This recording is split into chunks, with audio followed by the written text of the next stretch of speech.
Thanks for joining us for Friday Fun Chat with the Chamber Member. And today, this morning, I am at Kaufmans, an iconic business in downtown Great Falls in the 400 block on the north side.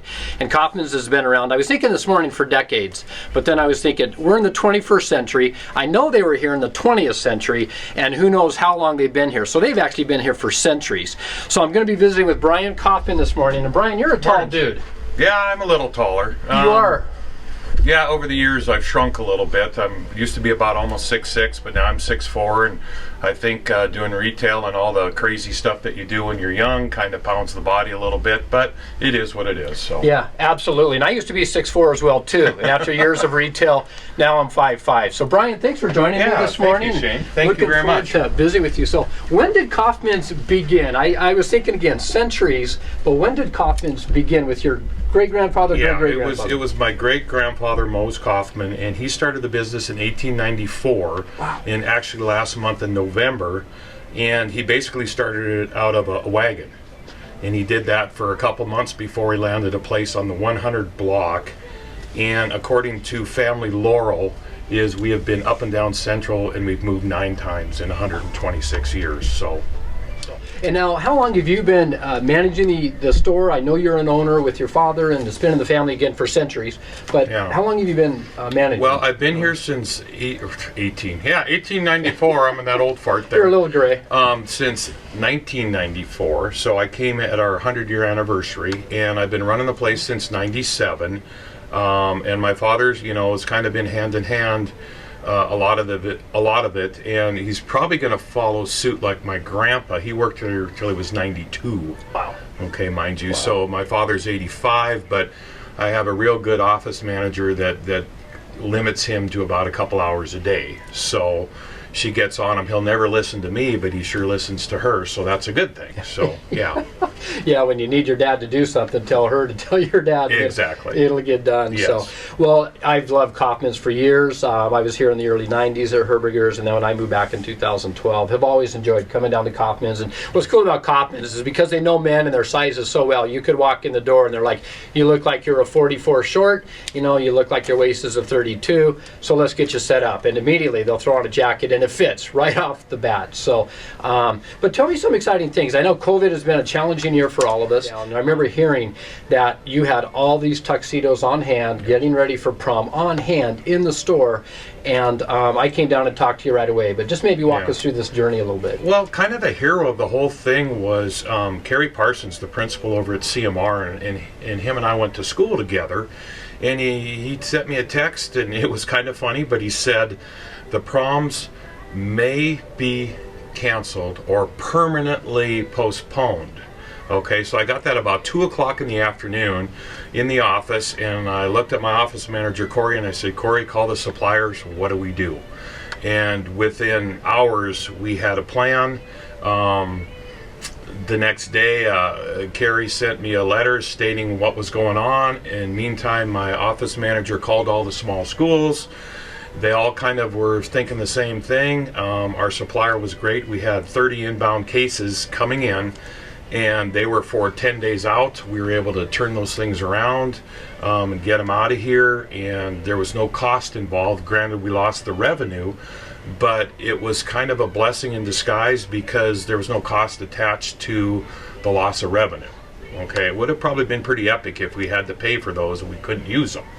But thanks to kind of a good united effort with the schools and my staff and myself, it got handled pretty quickly. Boy, that's excellent to hear. And I see we got a customer already in the store behind you. It's Ralph back there. We'll get to Ralph later. Whatever he is. We'll see what he needs. He's a 38 regular, and he has like a 30 waist, but he kind of talks a lot, so we made him shut up. So so he won't bother us. He won't bug us. Excellent. Well, and I've also noticed in this past year, you've kind of transformed the store. And what do you attribute that to? What's made it fun? What's made it exciting and challenging for you? Well, I think how business is done nowadays. We used to be a catch-all for everything, golf wear, high-end outdoor wear and stuff like that. And we just figured our niche is dressing people up, and we moved off the top of the store, and we moved our retail rental department down here. And it's been kind of a blessing in disguise because I can book weddings, my office manager can book weddings, the three other employees that we have here, everybody can book weddings, everybody can tailor pants, everybody can sell suits, everybody can do everything in here. So it's made us do more with less, and it's been a good thing. And obviously the volume isn't there.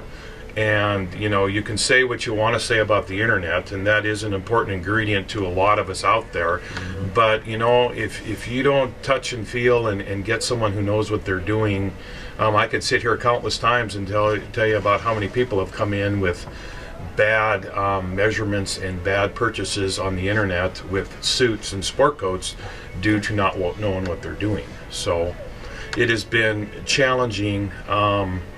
But it's been in a good way, and we're very, very fortunate, Shane, that we are downtown, because the growth in downtown is pretty iconic right now, and that's where it is in town. And one little side note too is the big boys have always been a thorn in the independent side, whatever genre you're in. But guess what? They're going down. And Men's Warehouse, Joe Banks, that conglomerate is in Chapter 11. They're losing 500 stores. Brooks Brothers is in consolidation. They haven't filed. The mall thing isn't what it used to be. But who's kind of the last people standing? And it's independents in all sorts of genres. So it has been kind of sort of tough. But again, for the first time in a long time, we're all a big community downtown, and we're all blessed that we're down here. Yeah. So it's great. Absolutely. And I think it's one of those things, it's like, you go about life and there's always challenges and difficulties, but sometimes when something comes along like COVID, you have two choices. You can either kind of pull your head like a turtle or stick it in the sand like an ostrich, or you can get mad and upset and say, this is not going to beat me. I'm going to survive this, and we're going to make a difference, and we're going to do that downtown. And that's what's so neat about downtown, like you said, is there's so many new things going on and new businesses, and we could just kind of rattle them off, but there's been a real coming together of all of you as well too. It has been a quote-unquote gathering, okay? Social distance, but gathering. A lot of the business owners, we've all come together, we've all figured things out, we've all shared information, and there's a line that we're using this last week, and it's kind of a cool thing that talks about downtown. It's called Experience the Difference, Shop Downtown, and Support Local. And what that is the first one, Experience the Difference, is a cultural change in downtown. 6-7 years ago, you could hear a bomb drop, or a pin drop, a pin drop on Central Avenue because there was nothing going on after 5 o'clock.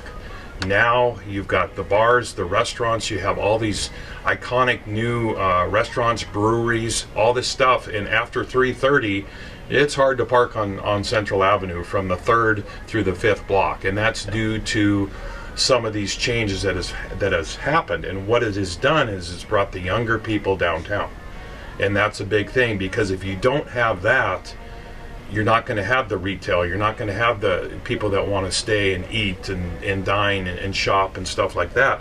But if you have it, that creates better retail, that creates more business, that creates just a more sense of synergy in downtown. And the shop local, or shop downtown, excuse me, I do need that coffee, that's just kind of the spider web that comes off the cultural change. Mm-hmm. And then the other thing that's very, very important is we've had a lot of building changeovers where there's local ownership.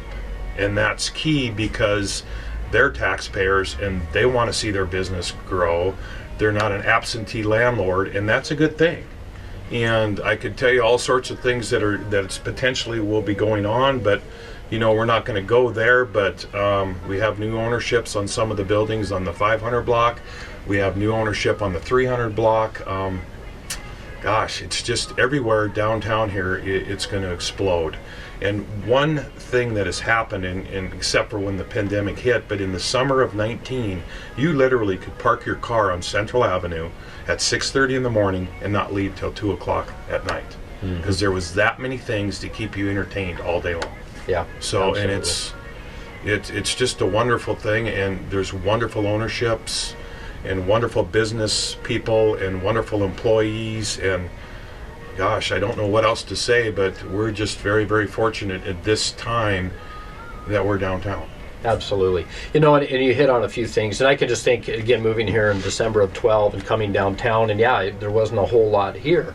But since 2017, like you said, I mean, you think about it, Fires Artisan Pizza, Electric City Coffee, you've got Mighty Mo Brewery, and then all of a sudden you got the N Bar in the block, and then Elevations 3330, and Central Avenue Meats. Like you said, you can shop, and you can shop and buy a lot of your needs right downtown as well, Yes. too. Yes, So, you Brian, can. we're getting close to wrapping it up, and I've got to ask you one more question. It's kind of the question that has really been the question of the generations as well too, and centuries as well, is do you wear a patterned shirt with a patterned tie? And I did it this morning because I wanted to ask you the question, but as I walked in, I saw you also wearing a patterned shirt with a patterned tie, so it must be acceptable these days. Oh yes, it is. I haven't bought a solid colored dress shirt in 5 years. And part of the reason is I'm a little piggish and I spill stuff on it, and patterned shirts disguise the spill stains, but there is no rules in menswear anymore, but pattern on pattern is a big thing. It is huge, and the more pattern and the more stuff that you have, the little more casual you are, the solid shirts, the neater you look, the little dressier you are. But in today's world, everything out west here is a little more casual, but yes, that is totally acceptable, and it's a great look. So you did good. Awesome. Well, thanks, Brad. I'll just have you come and lay out my clothes every night. So. Sure. Well, hey, thanks again for joining us for our Friday fun chat with the chamber member. And again, Kaufman's Menswear Center, an iconic business here in Great Falls for 3 centuries now. And again, Brian, thanks for your time this morning. Thanks for letting us come in, and thanks for sharing some of your information with us this morning. Yeah, thank you, Shane, and you guys have a wonderful day.